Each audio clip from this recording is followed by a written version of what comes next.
Welcome to SR TV. Andhra రాష్ట్రంలో రోజు రోజుకు ఎలక్షన్ వేడి మరింత ఇంట్రెస్టింగ్గా పెరుగుతున్నాయి. నియోజకవర్గాల్లో మాటలు తూటాలుగా పేలుతున్నాయి. రాజకీయ పరిణామాలు అయితే చాలా ఆసక్తికరంగా మారుతున్నాయి. ఈరోజు చూసుకున్నట్లయితే శ్రీకాకుళం జిల్లా ఇచ్చాపురం నియోజకవర్గంలో ఇచ్చాపురంలో అయితే ఉన్నాం. ఇక్కడ స్థానికుల అభిప్రాయాలు అయితే అడిగి తెలుసుకునే ప్రయత్నం చేద్దాం. ఇంకెందుకు ఆలస్యం, రండి ఇచ్చాపురం.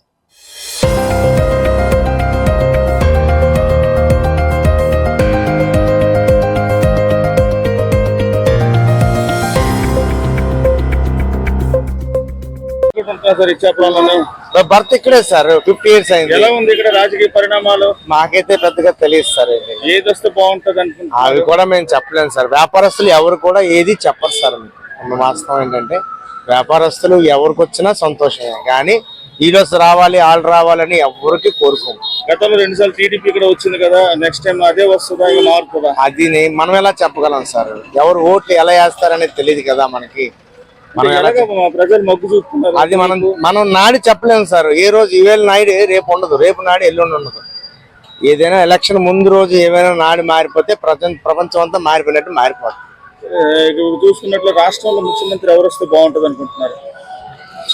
సరే, ఎవరైనా వస్తే బాగా పరిపాలించాలని కోరుతాం.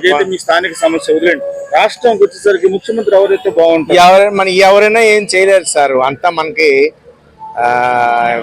అంటే నేను చెప్పానని మరొక విధం కాదు. ఎవరు వచ్చినా ఏమీ చేయరు సార్. ఇచ్చాపురంలోన ఉన్న వాస్తవం చెప్తున్నానండి.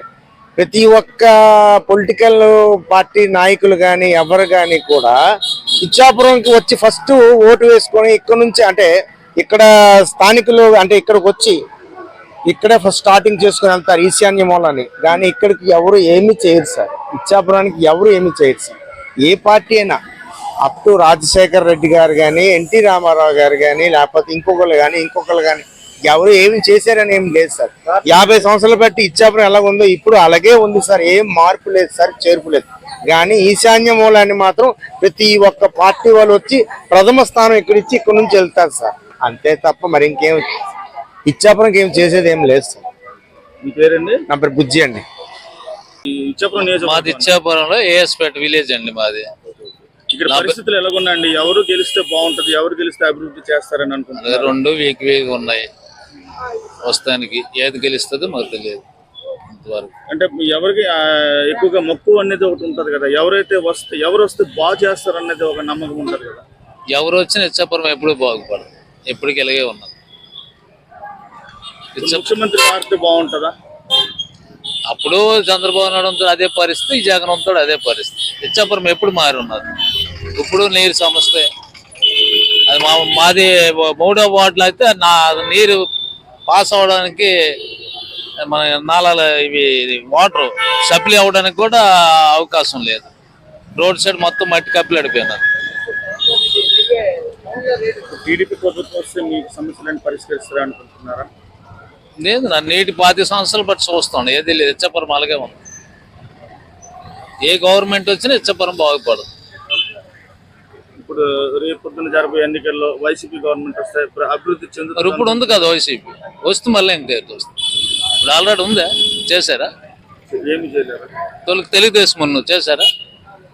ఇచ్చాపురం మీరే చూస్తున్నాం, లేట్ అయింది డెవలప్మెంట్. స్థానికంగా సిట్టింగ్ ఎమ్మెల్యే ఉన్నారు కదా, ఏం చేస్తున్నారు? ఏమి లేదు, 25 సంవత్సరాలు అయింది, ఏమీ లేదు. ఇలాగే నడుస్తుంది కథ. ఒకటి ఎమ్మెల్యే అయితే చైర్మన్ వేరే పార్టీ ఉంటుంది, వేరే పార్టీ చైర్మన్ అంతా ఎమ్మెల్యే వేరే పార్టీ. ఈ 2 వీలుగా ఉన్నాయంటే మా ముఖ్యమంత్రి వేరే కూడా అయిపోతాడు. అలాగే ఇచ్చాపురం ఎప్పుడూ బాగుపడదు. 25 సంవత్సరాలు అయింది ఇలాగే. పేరండి? కుర్రయ్యండి. కొంతమంది టీడీపీ అంటున్నారు, 2 రకాల మాటలు చెప్తున్నారు. వేసినప్పుడు ఏ రకంగా జరుగుతుందో మనలాంటి మనము దానికే సపోర్ట్. అంటే ఏ ప్రభుత్వం వస్తే బాగుంటది? ఏ ప్రభుత్వం అంటే మరి అటు చెప్తున్నారు, ఇటు చెప్తున్నారు, 2 రకాలు చెప్పుకుంటున్నారు. మరి ఈ విధంగా జరుగుతున్నది. ఈ రకంగా మనము మారిస్తే బాగుంటుంది అని కొంతమంది అంటున్నారు. మనం అనుకుంటున్నాము మరి ఇది ఉంటేనే బాగుంటుంది అని మనం అనుకుంటున్నాము. ఏ ప్రభుత్వంలో అయితే మీకు అభివృద్ధి బాగా జరిగిందని జరిగితే మరి ఇందులో ఏంటంటే పెన్షన్ మనకి బాగానే దొరికేది. ఇది ఉంటే బాగుంటుందని మనం అనుకుంటున్నాం. ముఖ్యమంత్రి ఎవరు వస్తే బాగుంటుంది అనుకుంటున్నారండి? మరి ఈసారి జగన్ వస్తే బాగుంటుందని అనుకుంటున్నాము.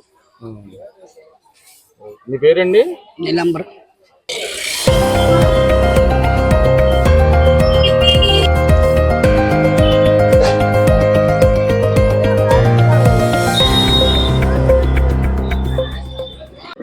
ఈరోజు ఇచ్చాపురంలో నియోజకవర్గం చూసినట్లయితే గత 2 సార్లుగా విజయం సాధించినటువంటి టీడీపీ పార్టీ ఎవరైతే బందాల అశోక్ ఉన్నారో ఈ సంవత్సరం కూడా ఆయనే విన్ అయ్యే అవకాశాలు కనిపిస్తున్నాయా? అంటే ఈసారి కష్టం సార్. ఎలా? ఎందుకంటే ఈసారి గత 10 సంవత్సరాలుగా చూసుకుంటే అభివృద్ధి అంతంత మాత్రంగానే ఉంది. ఈసారి వైసీపీకి ఒక ఛాన్స్ ఇచ్చేలా అనిపిస్తుంది. మరి ఎందుకు ఛాన్స్ ఇవ్వాలనిపిస్తుంది అంటే కంచుకోటగా ఉన్నటువంటి ఈ యొక్క ఇచ్చాపురం నియోజకవర్గంలో టీడీపీ అయితే కంచుకోట కదా.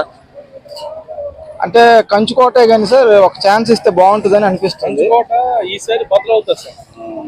ఇప్పటివరకు అయితే కంచుకోట మధ్యలో కూడా వైఎస్ఆర్ ఉండేటప్పుడు 2004లో మనం అగర్వాల్కి ఇవ్వడం జరిగింది. సో ఈసారి కూడా అలా జరుగుతుందేమో అని అనిపిస్తుంది.